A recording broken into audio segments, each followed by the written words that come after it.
Well, when it comes to testing in the hospital, that seems to be working well. But the problem we have is outpatient testing. People who are not in the hospital who need to be tested or who need to be screened who have no symptoms at all. And there we do have a problem. It is difficult to get a test. The test turnaround time may be several days, which makes it very useless.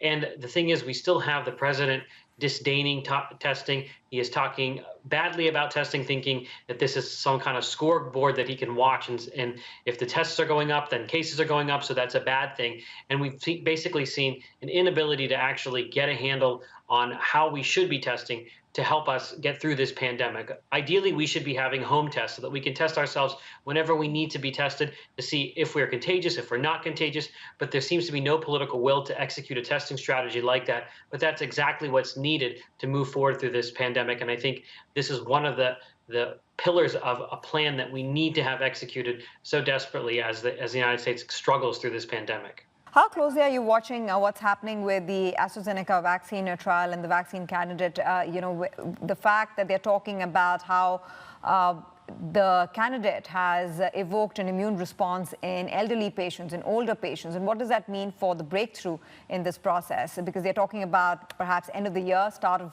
2021, a vaccine to be out.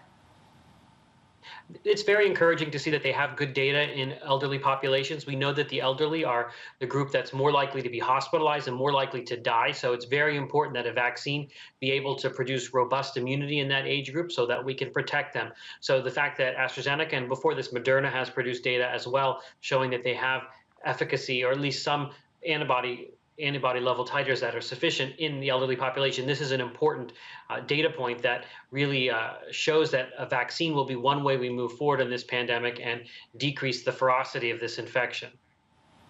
Fair enough. I was also picking on reports, Amesh, about how coronavirus antibodies seem to be declining after the infection, raising concerns and questions about a possible herd immunity. And so how do you see the progression of the virus going into the new year, into 2021?